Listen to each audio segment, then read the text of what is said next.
Hello, everybody. Thank you for tuning in to this week's episode. I sat down with Shyke Lowers, COO and co-founder of Satokie Mining, to talk about operations and maintenance as well as his company overall. Enjoy the show.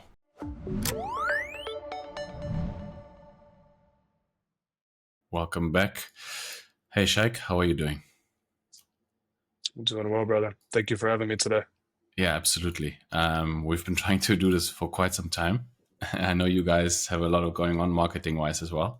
And we met a couple of times, so I'm finally happy we can finally do this. Before we get started and hop right in, just share my screen quick.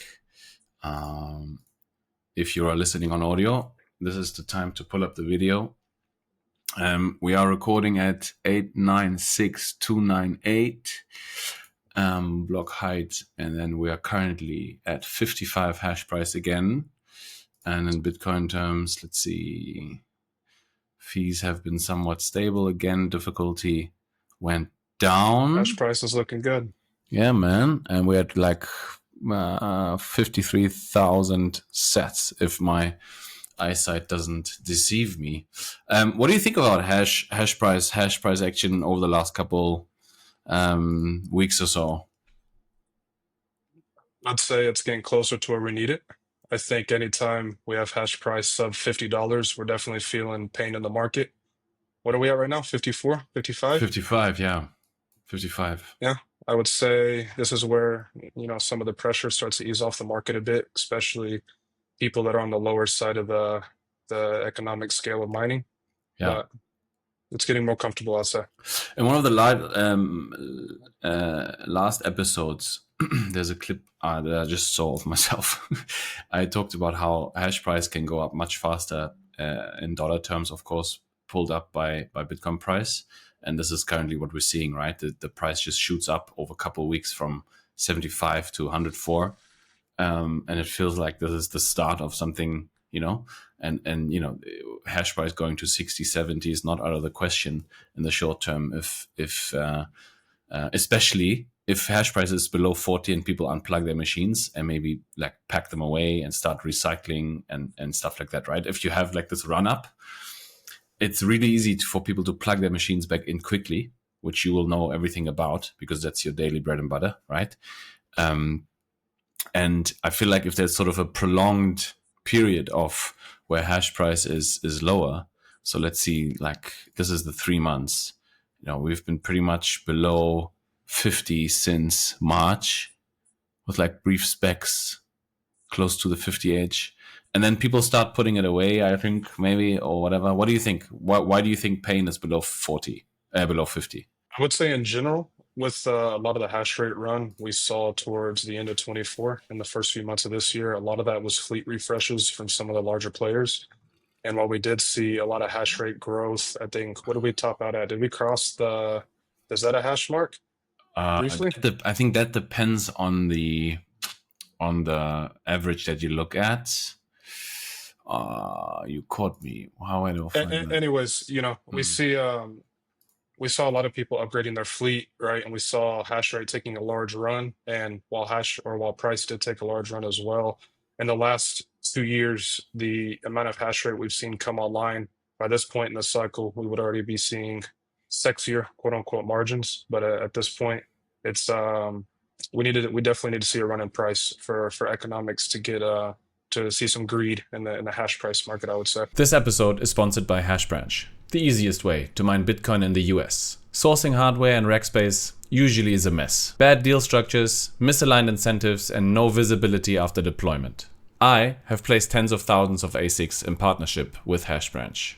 What I like most is that they cut through the noise. Fair pricing, aligned terms, and access to hosting that actually works. Use code HashrateUp100. Visit hashbranch.com today to get $100 off of each miner that you order.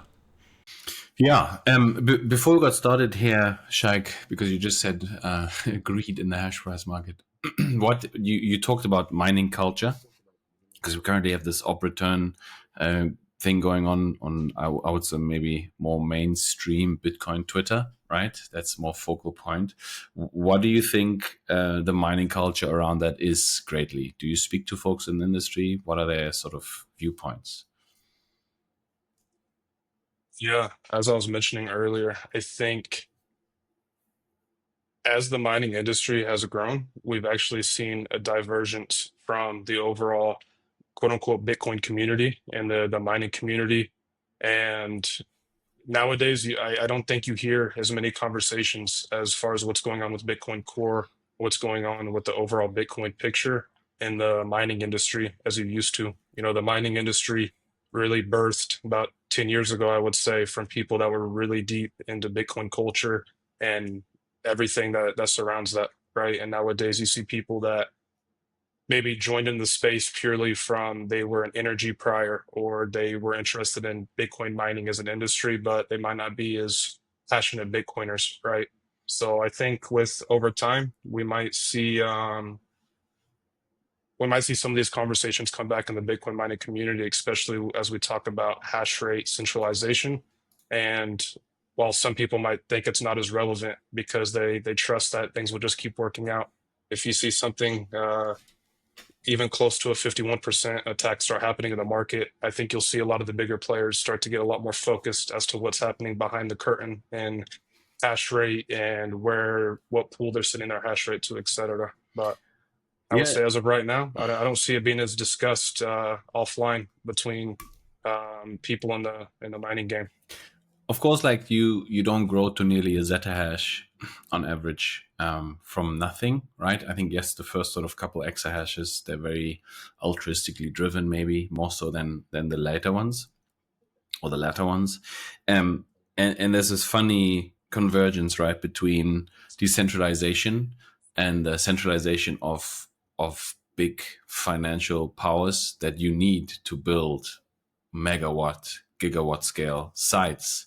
And there's certain interests that come with that, right? And certainly investors will not have the health of the Bitcoin ecosystem front and center at heart. They want their returns. And I feel like I said this a couple of times, and maybe to you as well. Like I feel like the mining industry, um, part due to necessity, is the most fiat driven, short term thinking part of the of the whole Bitcoin ecosystem, because it's all about revenue per kilowatt hour, and everything else comes back, or is sort of underneath that. Do you agree? 100%. Absolutely. Mm, yeah. Shaik, before we delve deeper, tell the folks who you are from your perspective and tell them what you do at Satokie and what Satokie does.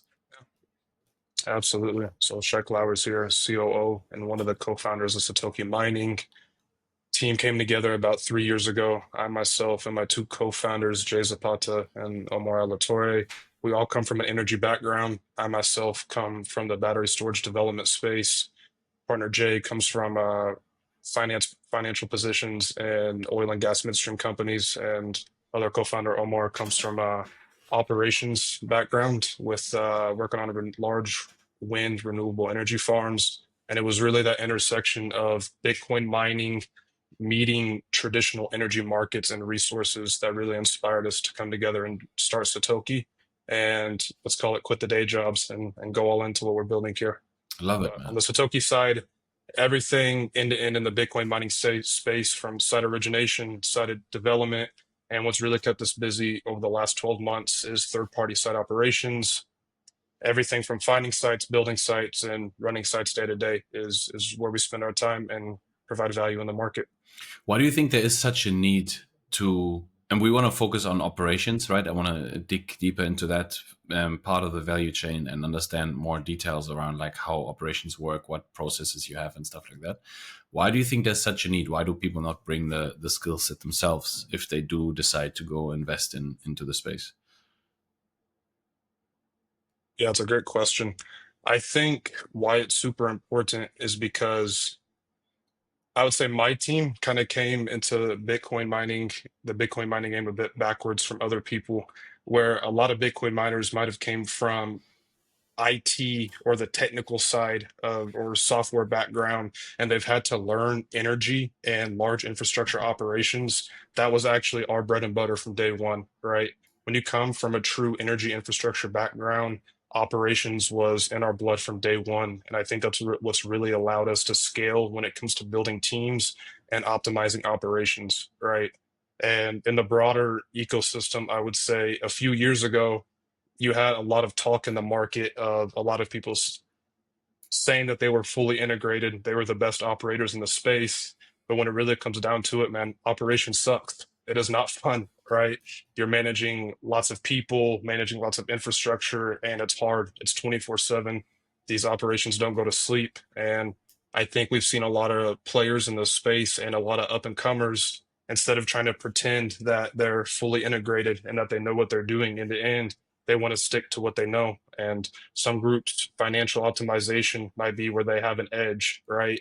And I think it's smart to realize your strategy. It's like, hey, if you're not a good operator, or you don't already have someone on your team that's done that has an operational background, and you have, let's call it a pool of people to pull from to build your operations team, it's not going to be easy. So I think that's where a lot of people are making the decision, hey, we're not going to be fully integrated. We're going to lean on vendors and partners in the space that are better than us in certain aspects.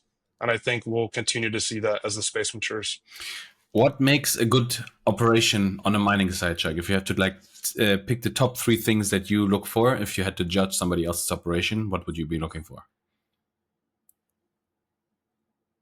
I would say number one, it definitely comes down to infrastructure. The quality of infrastructure that's being built is probably one of the most important variables when it comes to operations, especially as most of the capacity that we operate today is in the state of Texas. As most people know, Texas is not, let's call it, friendly to running computers, right? It gets Especially hot and when it gets very cold. Yeah. Exactly. It gets extremely hot, can get extremely cold, extremely humid in many parts of the state. So if a facility's infrastructure is not well suited for that, day one operations is going to be a lot harder. Moving in the future, it's going to require more people, more man hours, more fleet repairs, etc. So I would say infrastructure is a very big part of that, right? Number two, operations at the end of the day is people. People is what operations is. Yes, there is software and tools and equipment that one may be able to use to make themselves more efficient. But at the end of the day, it's really the operations team and the managers overseeing that team. What's their expertise, right? Um, and operations, you kind of have two pieces. You have the energy and the infrastructure side of things, and then you have more of the technical aspect of mining, right? As far as, do they know how to read miner logs? Does an operator know how to rebuild their network from scratch if they're having network issues, et cetera? So I would really say it's the quality of infrastructure. And then number two, it's the people. And the people that's making up an operational team, they really need to know what they're doing, right? I don't care how good your operations team, if they really know the technical aspect of mining, but if you have PDUs start messing up, or your transformer and voltages on site are having issues, do they know how to do a root cause analysis on that? Do they know how to work with electrician teams to identify the issues going on site? So I would really say it's the quality of infrastructure, and then the subject matter expertise that's held within teams. And I think it's very rare with teams in the industry, maybe outside of the public companies, that they have all of that subject matter expertise in-house. Do you have a third point? Do you have a third? Quality of infrastructure, people on the ground. I would say team culture definitely matters as well. I would say Bitcoin mining is a lot different than other industries, right? It's a lot more grassroots, not as corporate. And I think that's definitely necessary, because it takes a lot to operate these facilities and for them to be optimized. And also a lot of this is more cutting edge. You know, more than 10 years ago, there were data centers, but Bitcoin mining at scale was not taking place. So we're all learning, and I don't care who you are, no one knows everything, right? Even Satokie, we learn new stuff every single day. And I'd say certain teams that maybe we bump into in the industry at times, if you don't have that learn first approach and you're not willing to be wrong at times and have that culture built within your team, when you run into issues that might affect how you find solutions or have collaboration with others in the space that you may be able to learn from or utilize to build out your internal knowledge. On the first point, infrastructure, what makes good infrastructure? When you look at a site, when is infrastructure quote unquote bad and well designed? What makes that? I mean, at the end of the day, we're all trying to keep chips cool, right? When chips start getting hot and these machines are getting hot, that's when you start seeing issues, hashboard failures, fan failures, PSU failures, etc. Um, I would say purchasing quality infrastructure is super important. You know, with Bitcoin mining, everything is kind of that run to zero, building out as cost effective as possible. However, some people might say, "Hey, our all-in cost of building a site is 120,000 a megawatt." I'm like, "That's awesome. That's super cost effective. Let's see how good your site runs when summer rolls around, right? How much CFM do your fans have in each of your containers or warehouse that are keeping your fans cool? If you're using water curtains, how well is your infrastructure running, right? Do you have a facility maintenance team that can quickly mitigate issues if something breaks, right?" Going on a bit of a tangent here, your question was around quality of infrastructure. I would say in a facility, when something starts breaking or something's not working properly, there's a lot of problems downstream of that, right? And also the amount of time that it can take to fix that main issue can cause forever issues downstream of that, right? Because once a fleet starts having issues, or you've already caused a certain amount of damage to that fleet, it's going to take more man hours and more TLC to keep that fleet running at optimal hash rate forever in the future, right? So I would say quality of infrastructure definitely has to do with the ability to keep machines cool. And that's probably the biggest issue that I see with sites and operations, especially here south in the state of Texas, right? Is how well can you keep these machines cool? How much airflow is going in each container or through each shelf on a warehouse to keep those machines cool? Some people have water curtains, but what about when it's middle of July and your water curtains quit working? Are you going to shut down the mine or are you going to keep it running? Right. So Okay, just a few it's not points just there. so a big part of this would be quality. Like, what quality does a transformer have in general? Is it a well built one, or is it a cheap one to save the bottom line? Which at the end of the day, you could argue, if you choose to save everywhere and your machine or your site runs for 3 years, that's not very cost effective if you have to keep dumping money into it after the fact, right? It depends on your time horizon. Correct. And so it's not just quality of equipment, using quality transformers, switch gears, whatever, cabling. It's also the way it's designed, the way the trenching is done, the way the containers are designed, the way the warehouses are designed. Would you agree? Is that Absolutely. okay? Absolutely. All right. And then second, you mentioned people management, people on the ground, and stuff like that. How do you do capacity building? Was going to be my follow-up question there. Do you make sure, because I mean, you guys are growing. We're going to get into the marketing bit just now, because you've managed to make what you deem a very quote unquote unsexy part of the industry more that. And so you guys are growing. You guys are still around, of course, and so therefore you need more people, right? You can't send the same folks to twice as many sites. So how do you tackle that? How do you tackle capacity building to make sure that that second point is, focus and Yeah. center? Yeah. Scaling operations teams definitely is not something that's easy to do. And I would say having a really strong recruiting base is super important, right? Even if we're like, let's say, having a few months where we're not growing as much, we're not really slowing down our recruiting efforts, right? We always have our recruiting teams and our management team always talking to people in the labor market, right? We're building relationships with local technical schools or local community colleges, right? We're always going to have hiring positions up and online, even if maybe we're not hiring for a position at that exact moment, because we need to be talking to people that are going to be in our hiring pipeline. We need to be getting to know them, right? Also, leveraging your network is super important, right?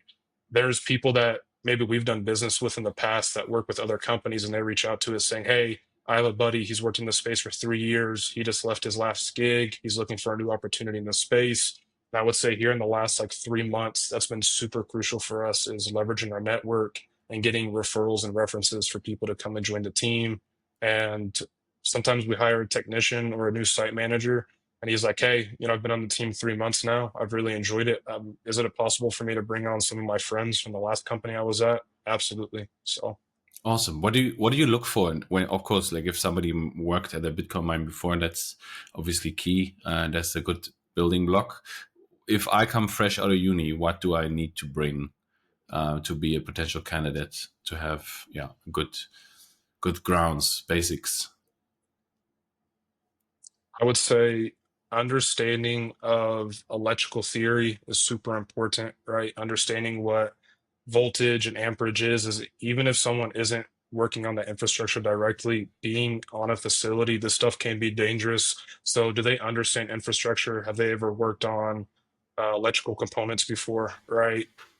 People that come from an IT or a networking background actually have a really strong start because a lot of what we do every day, or from site everyday operations, is network monitoring, right? And using the tools and technical resources available to identify what's causing issues on site. Anyone that comes from an IT networking background, maybe they were an electrical apprentice in the past, maybe they used to do any kind of blue collar or industrial work in the past, because these sites they're not fun to work at. They're not sexy, right? And we've actually had a lot of success, and some of our best technicians to date that we hired over a year ago had no understanding what Bitcoin mining was. They did not come from an IT background by any means. We've actually hired kids that are 18 years old straight out of high school, but they're super hungry. They're willing to learn. They're willing to travel. And I'd say, really, anyone that has that grit and that willingness to learn attitude can usually find some success within our operations teams. But it's also very important to have technical knowledge, whether that's on the infrastructure and electrical side or more on the IT and networking side. Do you outsource repairs or do you do that in-house? Specifically, hashboard repair. Oh, any Yeah, repair. we have a small, yeah, so everything outside of hashboard and PSU repair, we do on site for our clients, and that's included in our everyday, I would say, quote unquote, operations package as Hmm. far as part replacements and smaller repairs. We do have a smaller hashboard repair shop in northern Oklahoma, but it depends on the size of repair work that's being needed, right? If a client calls us and they say, "Hey, we have 5,000 S19s or S21s that are needing repair," we're likely going to leverage some of our partners or other vendors in the space to get that done in a quick fashion. But we do have a smaller repair center in Okay. Oklahoma that we do offer repair services. And to find faults or machines that need work, what do the processes look like, from a day-to-day on the ground perspective? Do you look at software first and foremost? Do you run through the shelves to see where the red LEDs are on? Like, what does a daily operation look like? People get in, clock in. What do they do, like physically on the ground? Can you describe that a little bit? Yeah, absolutely. So the management team every single day is going to have a daily plan for the team as far as like, "Hey, this is what we've been working on this week. This is what our goals are." But I'm going to split that up into two answers there. There's usually a goal on site as far as like, "Hey, what's causing the biggest issues?" Or like, "Hey, which containers or parts of the warehouse are going to need their filter swap this week? Are there any fan replacements that need to be done?" And let's call it, that's the bigger jobs, the hairier tasks on site that the team's usually focused on. But as far as day to day diagnosing machine issues, that's definitely starts on the software side. I mean, whether you're using Foreman, Load, Linkcoin, or any other miner management system, you're definitely going to have data in front of you, right, on the network that you're monitoring that's showing you the machines that are offline.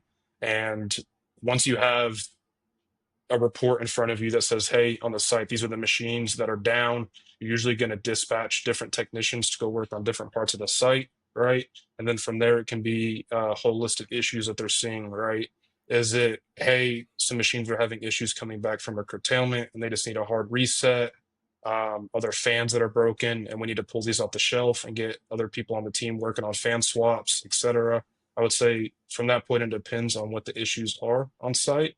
But overall, it really starts on the or the network monitoring side, and then from there, people on site will be dispatched to go and do RCA and fix the issues that are seen. HashrateUp is sponsored by solomining.de, the place to buy open source home and solo mining devices like the BitX. With about 20 watts of usage, these solo mining devices are perfect to play the lottery from home or from the office. Get 5% off with the code HashrateUp. Thanks to the legends at solomining.de for sponsoring the content. Okay, interesting. And so as a management team, you sit on a Monday and look at every site, or what does that look like? Yeah. So I think this is where it'd be pretty important for me to provide some more context as to what Satokie's operations look like. So we do develop and operate our own facilities, our own co-location facilities or hosting facilities in which we own all the infrastructure and we're managing other people's machines that were sent to our site, right?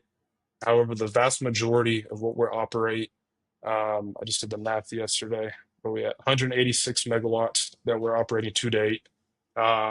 We got operations spread around all over the place, right? We operate sites as small as 8 megawatts, I think is our smallest. And then our largest is at 55 megawatts. And these are spread between different states. And the approach that we take is we usually have a site manager or a site lead at every single site.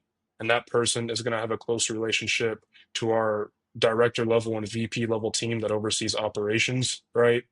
And I would say week to week, let's call it operations leadership team is going to be on the same page. They're going to be having their weekly meetings, talking about each site. Hey, what's causing the issues here? What sites are performing well? And we're comparing strategies and let's call it operational efficiency methods between sites just to make sure everyone's on the same page. Hey, what are we learning here? What issues are we seeing here? That ensures that at the top level of our operations team, everything's in cohesion. We're on the same page with what's going on. And then from there, that trickles down to the individual site leads or site managers that are making up the daily operating plan for the technicians at each specific site. And for a smaller site, you may only have 2 technicians that are there working on that site with a remote site manager, right? Or with our larger sites, you might have 8 or 9 technicians there every single day. So it really depends on which facility are we talking about. Is this a Satokie owned facility? Is it a client's facility? At a client facility, there may be facilities operations team that we're working with hand in hand, right? Or we might be providing both facilities and minor management on the Satokie side.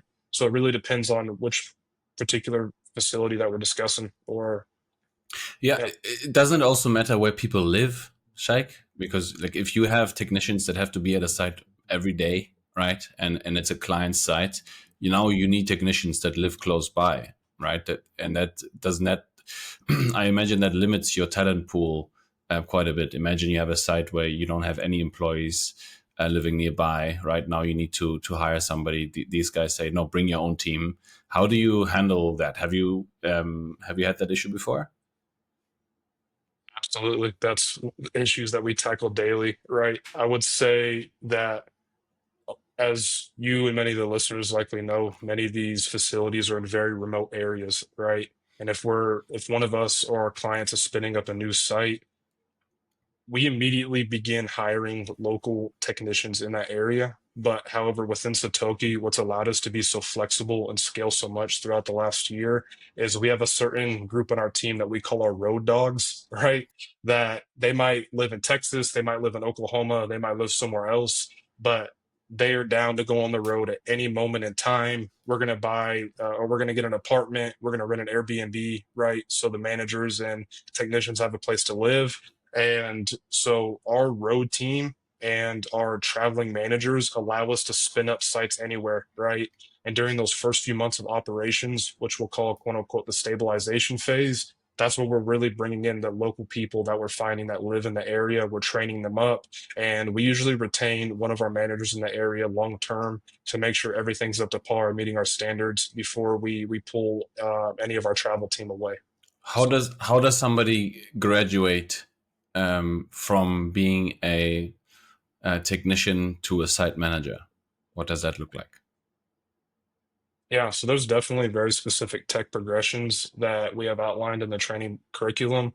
Also, I'm kind of stealing some thunder from my really badass operations leadership team. I focus on a lot of the site origination and site development efforts. So I really wish Omar was on the call to go into a bit more detail as Next time. far as what tech progressions and the specifics look like. But I would say we have tech ones, which is more entry level. We have tech twos, right? And then we have site leads or tech threes. It really depends on what management level responsibilities are taken over on their end. And then it comes to site managers, right? To me, outside of the technical specifics, moving from a tech one to a tech two to a tech lead to a site manager, it really comes down to one's ability to work autonomously or work independently, right? Does that person have the ability to walk up to a site without someone telling them what to do that day and understanding the priorities to make that site work efficiently and be optimized, right? So, um, moving from like a tech one or a tech two to site management, it's the ability to maybe lead or teach others, right? Because sometimes you have a technician that might be super strong and they can work really well independently, but maybe when it comes to teaching or training others, that's not their strong suit, right?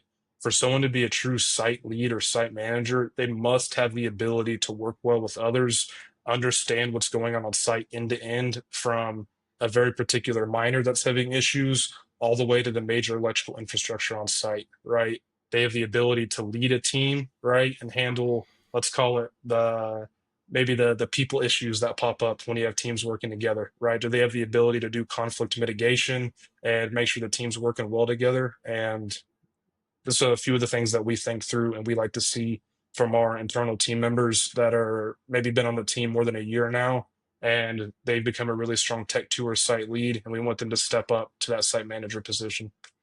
All of those issues, people management, go away once the humanoids are deployed and work 24/7. charge themselves up next to the ASICs to, I don't know, swap fans the next day. Come on, Elon. Yeah, get it together, dude. Shyke, this is really fair. I have so many questions, but I need to limit myself here. This is a problem with my 45-minute limit that I'm giving myself before people's attention spans fall off a cliff.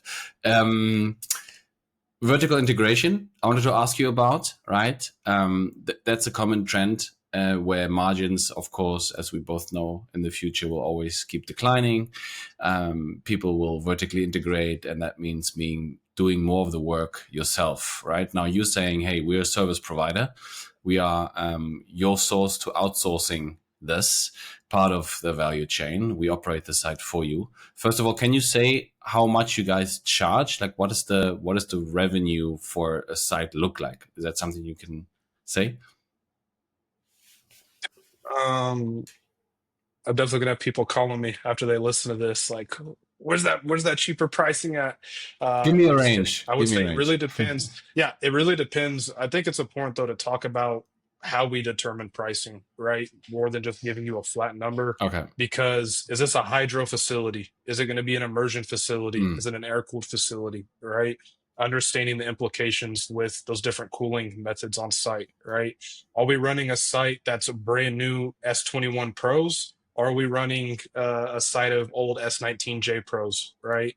I would say we definitely take a lot of different variables into consideration when we come up to our pricing, but we usually charge, if you back it into a dollar per megawatt hour number, right? We're usually anywhere from the $3.5 to $4.5 a megawatt hour range, right?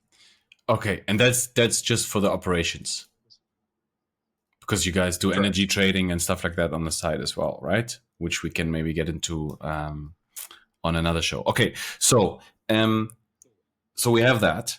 So now, if margins keep compressing, and let's say, I don't know, hash price goes below 50 again for 6 months, let's say the next bear market, right? People knock on the door. How do you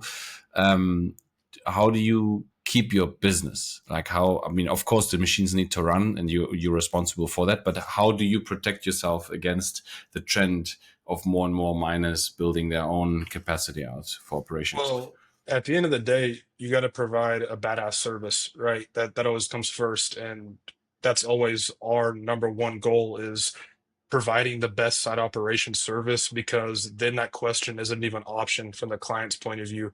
Because hey, they might find a cheaper alternative than what we charge for our pricing to operate their site, but then their machines aren't going to run as good, and their finances and their cash flow is going to take a hit, right? And I think we've seen that with some of our clients. They've maybe brought us into a site where they've had some operational issues. And if we increase a site's operational performance, let's call it 10 to 15% year round, I think our cost is becomes a nuance, right? It becomes essential for them having a successful operations, right? Yeah. And at the end of the day, I think if you look at what it takes to operate a site, right? I don't think people want to be managing a large operations team, right? And especially if a client doesn't currently have one, if they want to do that math internally, I think we save them enough time and stress and make sure their fleet's operating good. It becomes a part of a cost that they put into their calculations and their forecast moving forward. Hey, what's it going to cost to operate the site? And at the end of the day, you can only optimize costs so much. At the end of the day, you have to have someone on site operating that facility, right?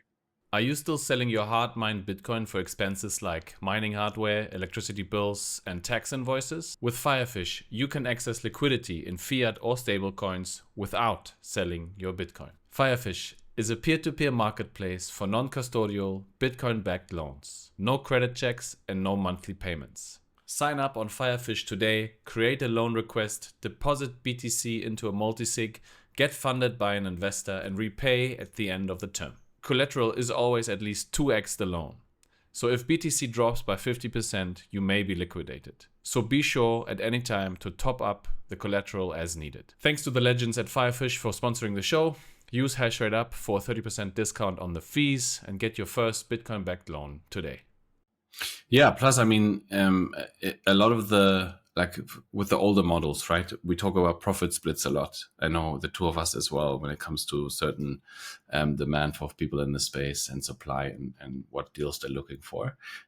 Maybe that's also an option, right? I think maybe in the future, you tell me, we might see something like where you have a base rate and then you get compensated on top of that based on success. And now obviously, mining is all about aligning the incentives. And 10 years down the line, who knows?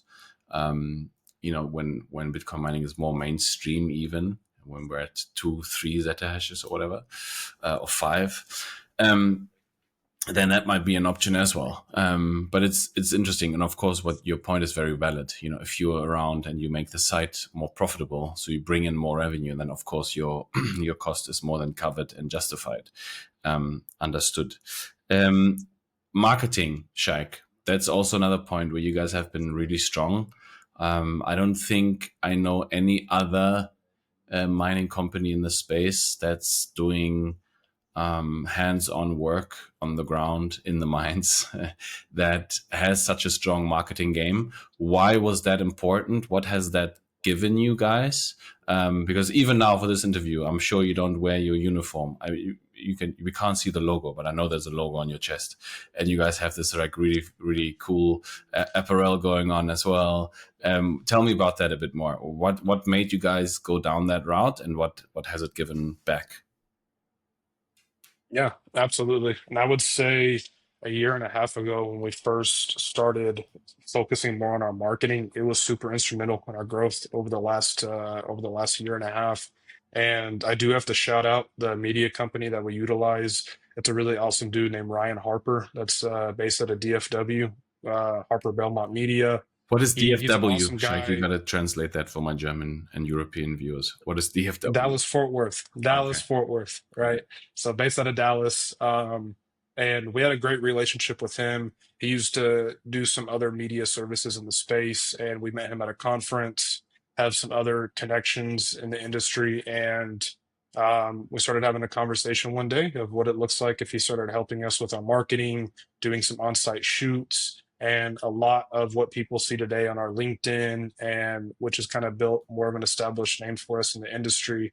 And I appreciate the kind words that you had to say about that, Jesse. Appreciate the love. A lot of that really was in conversations of working with Ryan and his team of, hey, how can we educate people? And I think that's something that was really important in those conversations was like, hey, instead of just putting up general marketing of, hey, call us if you want our, or if you want our services, right? And it was more of like, hey, how can we make cool content that shows people what a mining facility actually looks like and how it operates? Because I think there are a lot of people on social media that are into Bitcoin mining and they are tracking it. And while they might not be working in the space, I think they're really like seeing a breakdown of, hey, where does the power come from at a site? And we have people saying, hey, this is our transformer and this is how it goes and powers the machines. And I think it really was more of like an educational content point of view.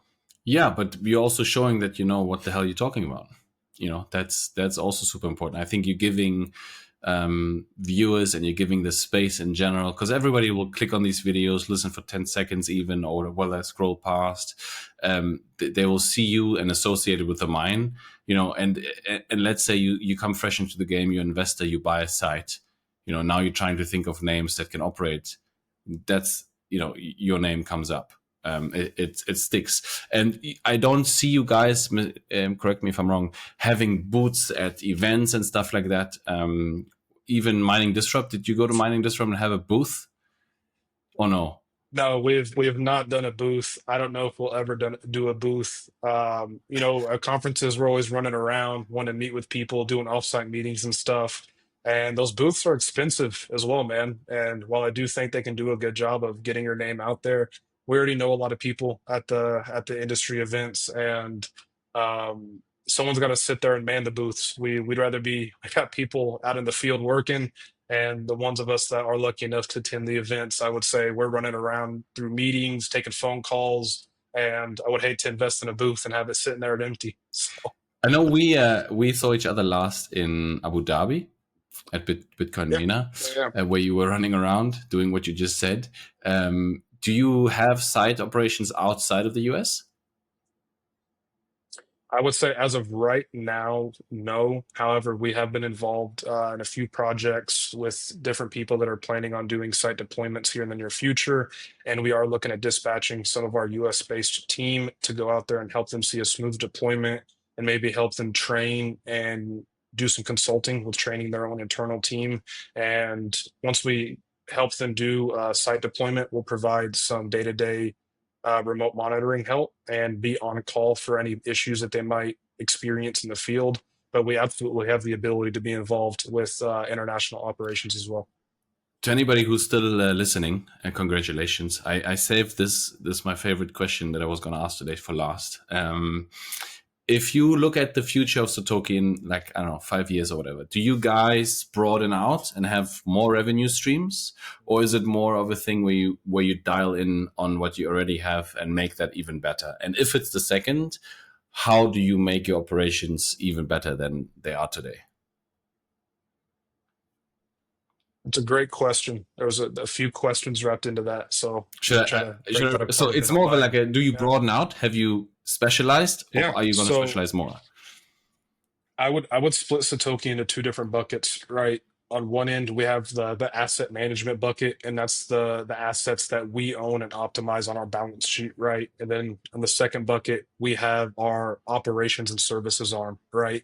Where we might not be owning any assets or physical assets in that entity, but that's more of our service business where we're helping our clients grow and achieve their operational and scaling goals, right?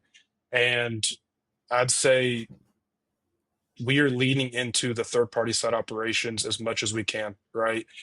There are groups out there that have very meaty goals as far as the amount of hash rate that they want to deploy and the amount of assets they want to manage in the space. And someone has to operate that infrastructure, and it's going to be Satoki. That's our goal.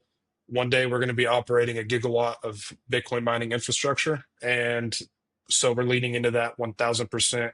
And I think there are opportunities to go wider in the market with helping clients. I'd say helping someone operationally gives opportunities to help them out in other ways, right?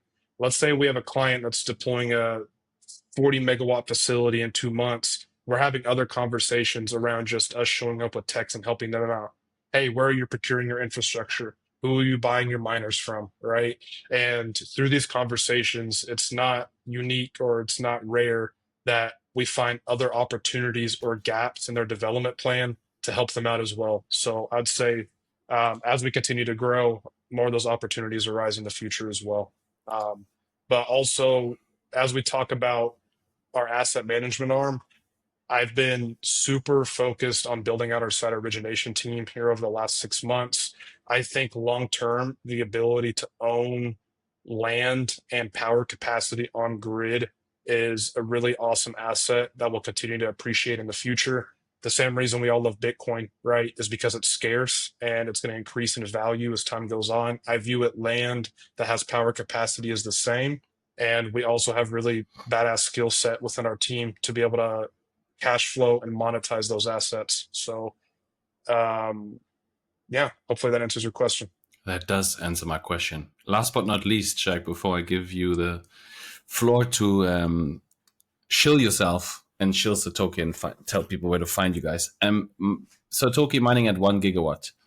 How do you keep incentives aligned to keep sites running between the lowest level technician and the highest high up responsible for that whole gigawatt? How do you keep that overview? Because mining and operating sites at nearly 200 gigawatts is entirely different from a gigawatt, right? Or am I wrong? I would say most of the process of a new site being deployed and us stepping in for that deployment and operations, it's actually pretty similar from case to case, right? It might be different infrastructure or a different team, but at the end of the day, the processes are pretty simple, right? So that's on us continuously working on our standard operating procedures, continuously cross-training our teams and further upskilling our internal teams is super important in that process. However, I don't think the process in the last 6 months of going from 100 megawatts to 200 megawatts isn't going to look very much different from 200 going to a gigawatt, right? We are going to have to build up our management team more. And I think that is where it's super high touch, right?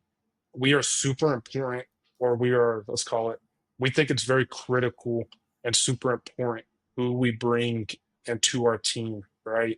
As I mentioned earlier, culture is very important to us, and making decisions at the maybe entry level isn't as important from a culture decision. But when you're talking about bringing in site managers or regional managers or directors and VPs, those decisions are super critical and making sure you're keeping your culture consistent.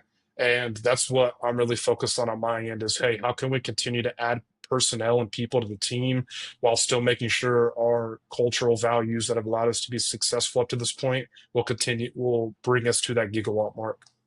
Love it, man. Tell people where to find you. Yeah, find me on LinkedIn at Shyke Lowers and check out our Satokie mining page. Also, please reach out to me at Telegram at Shyke Mines. Please throw that up for me on the screen there, Jesse. And anyone that is looking to grow their operations, whether you're looking for sites, you need help building your site, or you're considering bringing in an operations team, please reach out to us, and would love to have a discussion with how we can provide value for you and your goals. I'll reiterate that anybody who follows this content will be interested in what you guys are doing on your social media as well. So if you're listening to this and made it to this point, make sure to click on the link in the box below. Find Satokie, find their content. It's well worth listening. Thank you, Shyke, for your time on this beautiful Sunday evening for me. Sir. You have your Sunday in front of you. I hope it's a good one. All right. Talk to you soon. Appreciate it, brother. Bye.